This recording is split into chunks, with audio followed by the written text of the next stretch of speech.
It's a leap of faith. That's all it is, Miles.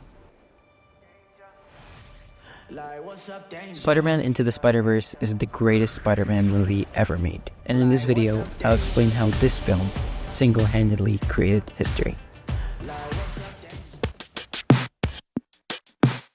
You first meet Miles in his comfort zone. He sits in his bedroom as he listens to music before he's thrown headfirst into Brooklyn Visions, a place that Miles doesn't think he belongs at. Instead of starting off the movie with the spider bite, they introduce Miles as a normal teenager with problems like fitting in, communicating with his dad, and being unable to meet his parents' high expectations. As any teenager faced with figuring out what he wants, he finds it easier to run away. He visits his uncle and together they throw up a mural, a symbol for Miles' internal conflict.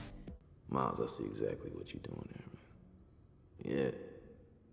A kid trying to figure out who he is in this massive world. Everyone keeps telling him about this unique spark, but sometimes, even when you're gifted, it's hard to find who you truly are. Everything changes when Miles gets bitten. It's a turning point for him since this is now a responsibility that he can't run away from. He witnesses the city's symbol of hope die in the hands of a desperate maniac. He promises Peter to save everyone, and just like Brooklyn Visions, he wasn't given a choice, but instead, more weight was there for him to carry. He tries running back home. Maybe going home would make him feel safe, but this time, home doesn't even feel safe anymore. He visits Peter's grave in an effort to give up his promise, to say sorry for letting him down. At that moment, he meets another Peter Parker.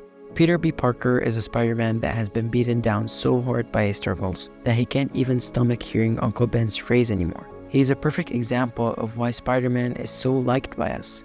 We don't like Spider-Man because he can climb walls or beat up bad guys, but we do because we can relate to him. This Peter has gotten tired of what this power has cost him. He didn't choose to be Spider-Man, yet he gets punished for it every day. It has cost him everything he has ever cared about and has made him afraid to take any step forward. He tells Miles to give it up, be a normal kid, but deep inside is still the Spider-Man we all know and love. In the end, he decides to help Miles, which is proof of the inner conflict taking place inside Peter. A part of him wants to give this all up and be normal, go home to MJ and have a kid, but the other still knows that being Spider-Man is not a choice. You have to do the right thing. He takes Miles on their first mission, and throughout it he realizes that having someone by his side isn't so bad. He's been in a spiral of loneliness and depression that finding someone to help him get back up felt refreshing. Yes, Spider-Man always gets back up, but it doesn't mean he has to always do it on his own. Sometimes Spider-Man also needs to be saved. On their way out, they meet Gwen, a version of Spider-Man that has decided to isolate herself from everyone. Losing Peter made her realize that letting people in puts her at risk of being hurt. It's easier to stay alone, a defense mechanism that allows her to run away from her loss and grief. The three of them are running away from their problems, each one in their own way, but it's clear they all need each other. For Gwen, meeting Miles creates a conflict inside her. Does she let him in or does she push him away? But without realizing it, she becomes friends with Miles, letting one more person into her world. During the meeting at Aunt May's house, they realize that Miles isn't ready yet. He wants to do it,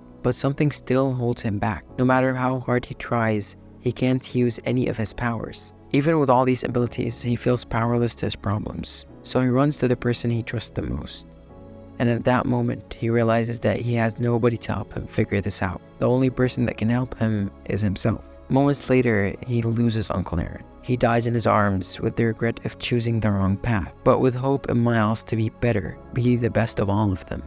Despite his grief, he doesn't have much time to process it, as the other Spider-Men tell him that they'll have to do this without him. This is clearly the lowest point for all of them in the movie. Miles realizes that he can't handle being Spider-Man. Peter is ready to give up his life, and Gwen will go back to her world as if nothing happened. Miles desperately asks Peter what he can do, but now it's all up to him.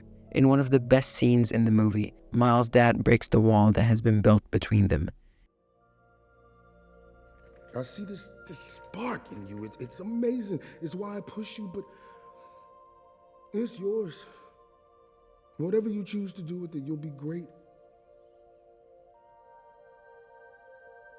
To use his unique spark and become his own person. A person that can change the world, not because he's Spider-Man, but because he's Miles. It's not about the suit you wear, it's about the person underneath it. This pushes Miles to break free. He creates his own suit, one that's different from the infamous red and blue. A suit that truly represents Miles Morales. in a scene that's perfectly crafted to encapsulate the weight of the moment.